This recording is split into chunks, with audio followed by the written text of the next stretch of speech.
Hello, I'm here today on this final day of the Trecena, on this day 13 Imosh, to talk with you about the Trecena of Ik.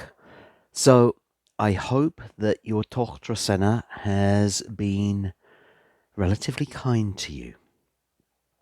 Uh, I don't know about you, my Trecena bought, let's say, a few more expenses than I was expecting, but that's what it's about, isn't it? It's working out kind of like where to pay things off.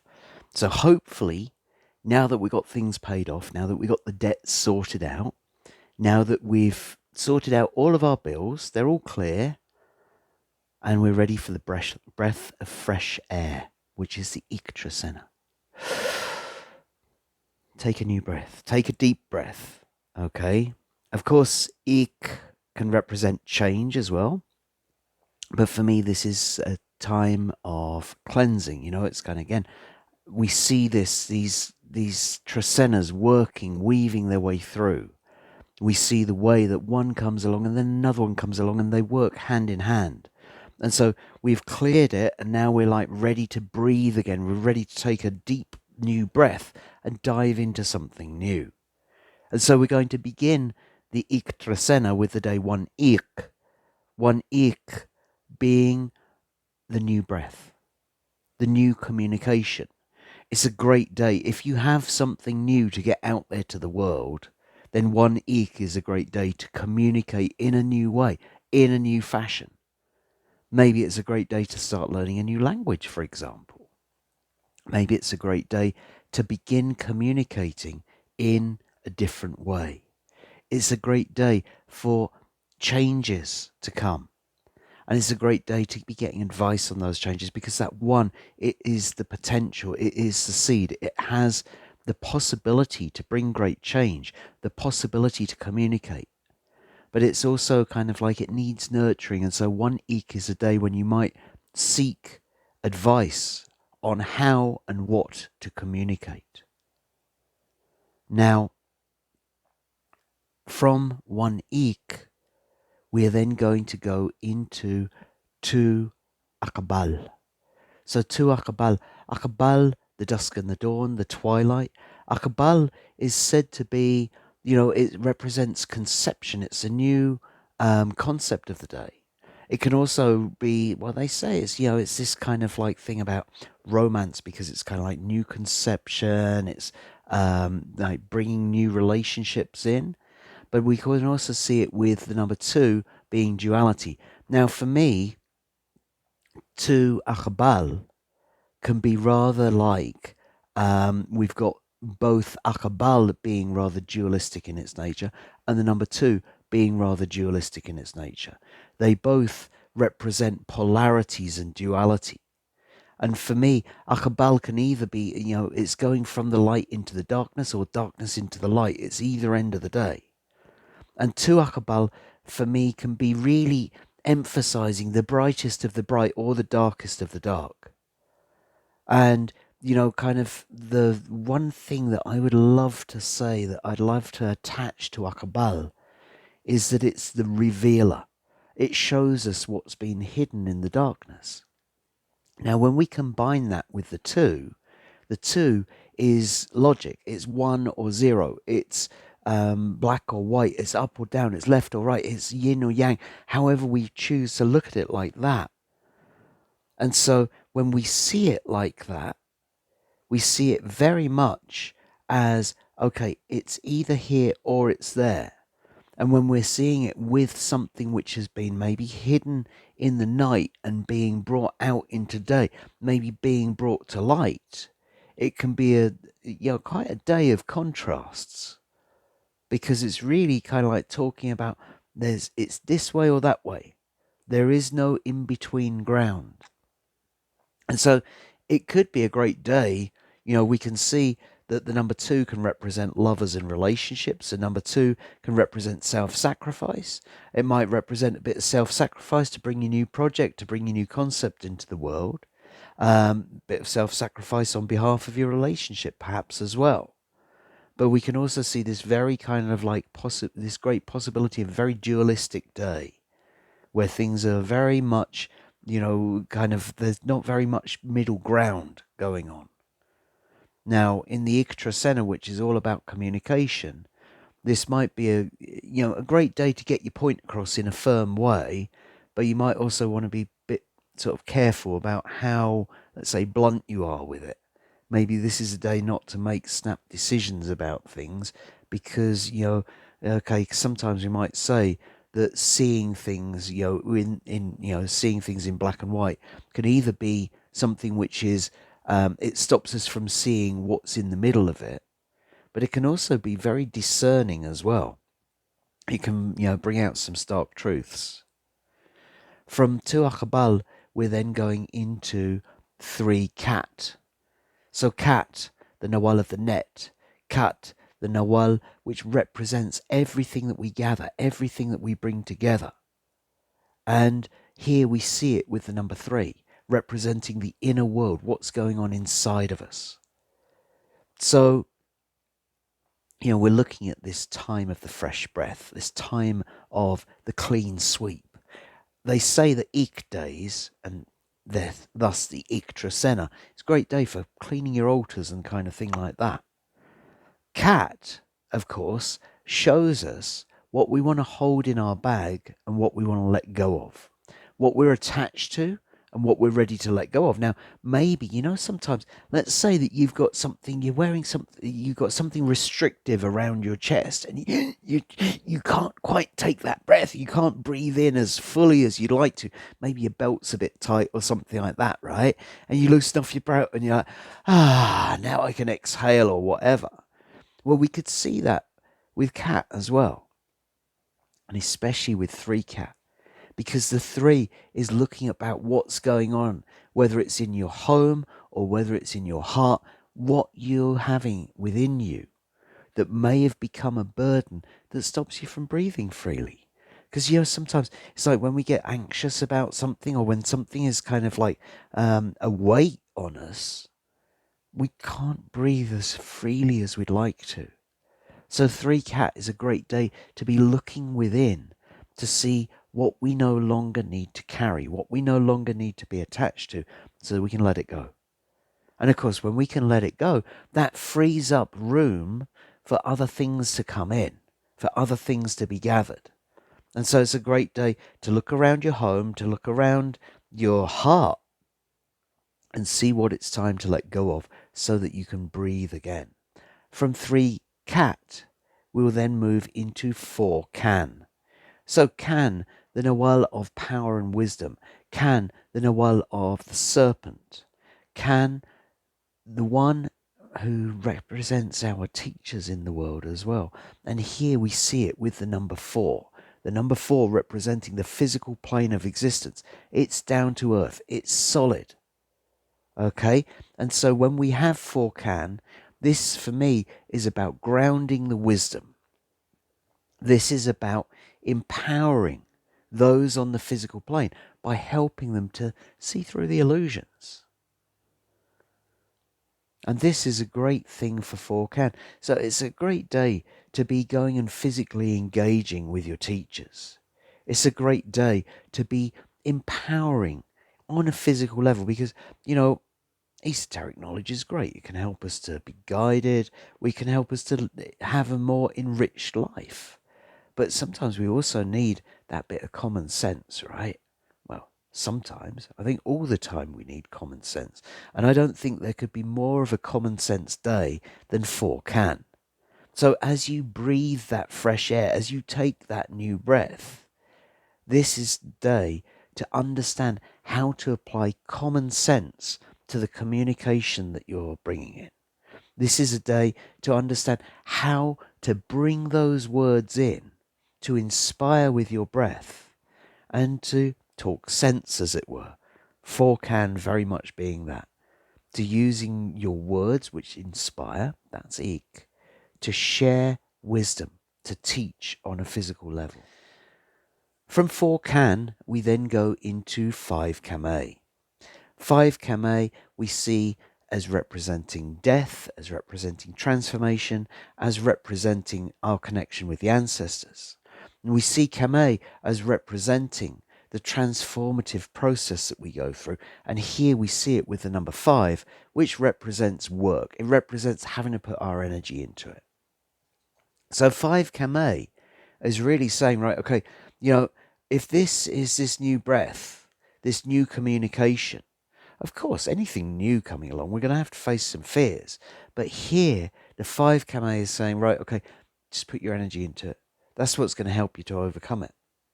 And so if fears are coming up on 5 Kame, this is a case of like, right, okay, we're going to need to pay a little bit more attention here. Maybe we're going to have to put in a little bit more energy than we were expecting to. That's fine. It's what we're going to have to do. But this is where it is needed.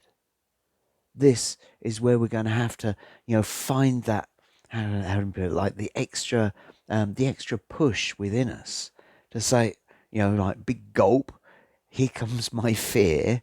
It's time to face it. It's time to, kind of like understand that demon and get over it. Because what we often find, the 5s have got a 13 in front of it within the Mayan cross. And so it's going to a 13. It's kind of like being pulled forwards. It wants to leap forwards. But you just got to put a little bit of energy. So when you put your energy into facing your fears, into contacting your ancestors on the 5 Kame day, that's something that's going to take you forwards in a great way. We now come to a very interesting period of time. We're going to begin it on the day 6 Kech. And I'll probably make a separate video about this. We begin the days known as Tz'i, the closing days of the solar calendar. Now, in the Yucatec dialect, they are known as Wayeb. And these are seen as 5 days where the energy could be a bit out of control.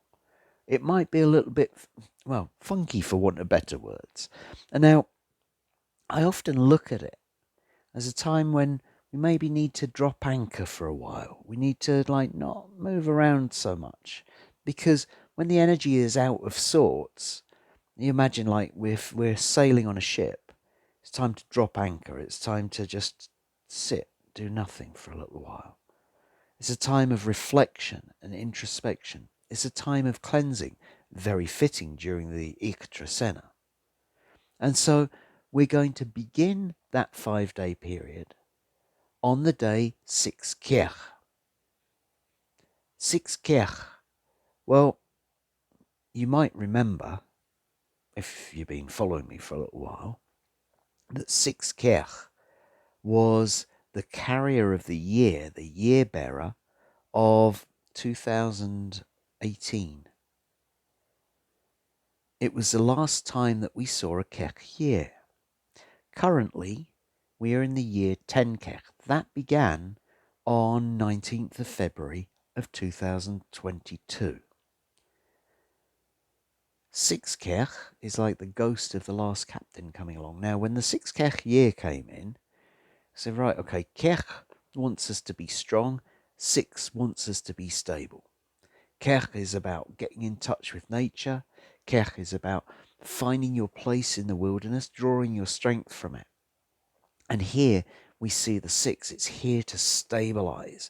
It is the physical realm connected with the heart of the sky and the heart of the earth. So there is certainly an element that says 6 Kech is a day to get out in nature, to go and connect with the natural world, to understand how to bring your strength in. But we can also see that if there is something awry, then our experience of 6 Kech, for many of the people that I've been working with, has been that Kech's going to kick it like a horse, kind of to get it out of the way. So you may find that during this one Trecena, during this time of cleansing, during this time of sort of preparation, 6 Kech comes in and barges around a bit and sort of is making sure that we're stable enough by kicking all the debris around. So if you've got debris that you've been clinging on to, perhaps it was something that one Eek was trying to blow away, and then Cat was trying to release. Well, 6 Kech may well be the one that really kind of like, let's say, kicks it out of the yard to make sure that your yard is clear. Now, that process of stabilization is not always easy, but it's for the best. It has to be done so that you can move forwards. So if you're in nature, if you go and take your time to be in the mountains or amongst the trees, you might find 6 Kech a much, let's say, gentler day to work with. And ultimately, it's here to bring you stability and strength. From 6 Kech, we then go into 7 Anil. So, again, isn't this an interesting combination? Anil representing the ripening, the number 7 representing endings, representing finality, representing the peak at the top of the pyramid. So we could see 7 Anil as peak ripeness. It's a really interesting thing to have coming in right at the end of the solar year, isn't it?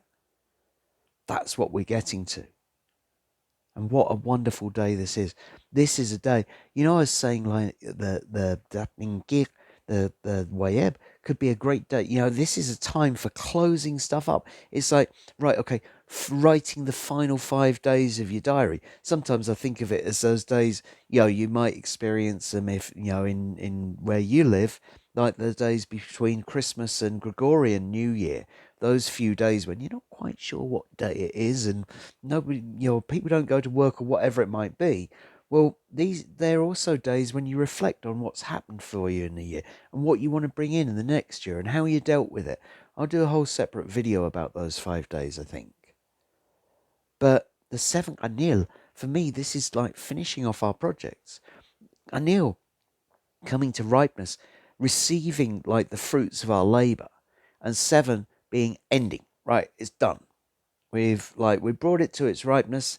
Time to harvest. Time to pick it. And you could see it kind of like, let's say, picking the last of the fruit off the tree before winter, before autumn, before whatever it might be. Okay, it's like we're kind of going into spring in a way, sort of, aren't we? But like, you get what I mean. It's like, right, okay, before we finish up this year, we got to take the last of the harvest. Let's make sure that the storerooms are clear, or the patch is clear, ready for the next year. And so for me, 7th Anil is a great day to be finishing up your projects and making sure that you're taking what you need from them. Now, of course, as you do that, you then have to give thanks and you have to give a little bit back. And that's what we're going to do on 8 Toch. 8 Toch, the day which represents the sacred fire itself, I feel, because you've got Toch, which is our payment to the fire, Toch, which is our service to humanity, with the number 8 representing ceremony, representing wholeness. And so 8 Toch is a wonderful day for a ceremony. 8 Toch is a wonderful day, kind of like we've taken the last of the harvest on 7th Anil, and now we're making our ceremonial payment on 8 Toch. So we're just, as we've been through the Toch Trecena, paying on each of the days, serving on each of the days, giving on each of the days, making sure that we have given the payments which are due, and then we're wrapping things up. And here we have 8 Toch coming along and saying, right, okay, how can I make this whole? So 8 Toch can also be a very interesting healing day, because when we pay off those debts, then we no longer have the little cues that come along and tell us, hey, you remember that? And sometimes it might send us a sickness. So we can see it. We make our offering, again, pay our debts off or whatever it is. This is this preparation. We're clearing the way for that new solar year to come in. So it's a potent one. From 8 Toch, we're then going into 9 Tz'i. 9 Tz'i. Tz'i, the Nawal of faith and loyalty and justice and law. And the number 9 representing life, representing the feminine. So certainly justice for women could be a big theme on 9 Tz'i. And justice for life could be a big theme on 9 Tz'i. Very important themes are both of them. We can also see it as faith in life. And so, how do we get our faith? Well, sometimes our faith comes along and gets tested, doesn't it? Sometimes we get tempted by things as well. And, the 9 is kind of like, it has this independent streak. It's very feminine. The life that it represents can also be right. Okay, it's like faith in your life path. Are you faithful to what you do in life? Do you get tempted along the way? It's like, yeah, I know I'm supposed to be doing this, but I kind of like the look of that because that titillates my senses. Well, 9Tz'i is coming along and, kind of like reminding you of, the faith that you have in your life, the life that you've created for yourself. The 9 can also kind of like represent this independence. And so when we see it with Tz'i, it's kind of like independent guidance. It's kind of being able to stand up on your own 2 feet and make the decision for yourself about which way you're going to go. Being your own spiritual guide, perhaps, might be one way of looking at it as well. And so 9Tz'i, I mean, I see it as a potent day, but I also see it as a rather good day. Tz'i reminds us of the unconditional love as well. And here, kind of like within this Trecena, like Tz'i is kind of like the unconditionally loving spiritual guide, which is a rather beautiful thing to have around you. From 9Tz'i, we're then going into 10 bats. Wow, what a wonderful day for a community art event. We've got bats representing the weaving, bats representing the master artisan, the master artist. And here with the number 10, representing community, coming together, hand in hand, doing something together. Now, I know I said, well, it's these 5 days when we're supposed to be kind of like at home in meditation and that kind of thing. It's a bit difficult to ignore 10 bats, to be honest. I think it's a wonderful time to be getting together with your community, maybe planning how you're going to make your community more beautiful in the next year. Maybe understanding what each of you has to contribute artistically towards your community. How can you make your community a brighter and more beautiful place? 10 bats is exactly the day to get out and be working with that. Make a community mural, put on a music event or something like that. 10 bats is a wonderful day for getting together and having fun. And so, I'd be ashamed to waste it, right? However, the following day brings the new year. 11 Now, for me, this is a classic day of wandering because we have the road, the path, the explorer, combined with the number 11, which is moving around in all sorts of different directions. And so 11 is, it's the path less travelled, isn't it? It's, I don't know where I'm going just yet. I'll know tomorrow when I wake up exactly which direction I've got to go in. But right now, I need to go in this direction. Because the 11 gives us that strong sense that we need to go somewhere, we need to do something. Now, this is going to be the energy of the following year, right? Of from February 19th of 2023 through to February 18th of 2024. We will be in the year 11 okay? And so you may find yourself wandering. You may find yourself almost sometimes feeling a bit aimless, but also driven, if you understand what I mean. You're not quite sure what the destination is. You just know that you've got to take to the road. 11 brings that along. It asks us to, well, I'd say follow our hearts, to be perfectly honest. Follow our intuition. Follow our instincts. To take the turn that we've never taken before. To go and explore the road that we've never been down before. To go see a new country when it comes to you. To go see a new town. However it might be. Is all about new experiences. And the 11 is a strong number which is going to push us strongly as well. And so it's almost like, You might wake up feeling you've kind of got no choice in the matter. You just have to go.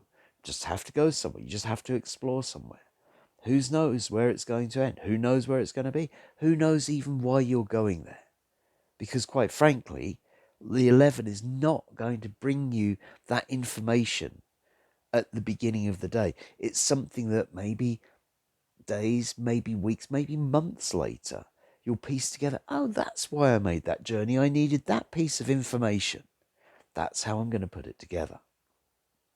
And so 11 as I say, it will be a classic day of the wanderer and a classic year of the wanderer. And it might be, sometimes you are going to have to plot your course a little bit. Sometimes you are going to have to kind of like understand, right, okay, yes, I need to take that direction. When am I going to take it? I don't know. But, it's like we try and make it work. But be prepared for some changes in directions for 11 Be prepared to travel spontaneously for 11 From 11 we then go into 12 Ach representing the staff of office. Ach representing the spinal column. Ach representing the father of the community, representing harmony. And we see it here with the number 12. Now for me, Ach is very much a peacemaker, a peace bringer.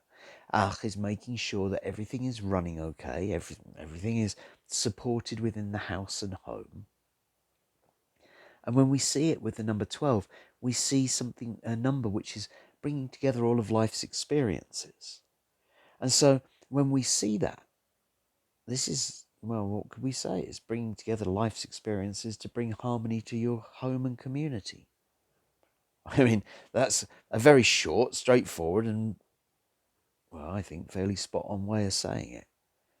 And so it is a day to be strong. That spinal column is what gives us the strength to stand up for what is right. What is right? What brings harmony? What brings peace? What brings our community into balance? And sometimes it might be, let's say, an unpopular opinion, maybe it's not fun or something like that, but it's something that we know will be in the honor, which will be good for our long-term prosperity of our community, our long-term harmony of our community. And so 12 Ach is asking you, how can you contribute from your life experience to bring a greater sense of harmony to your home and community? And then finally, from 12 Ach, we're going to 13 Ish. This could be a very, very powerful day.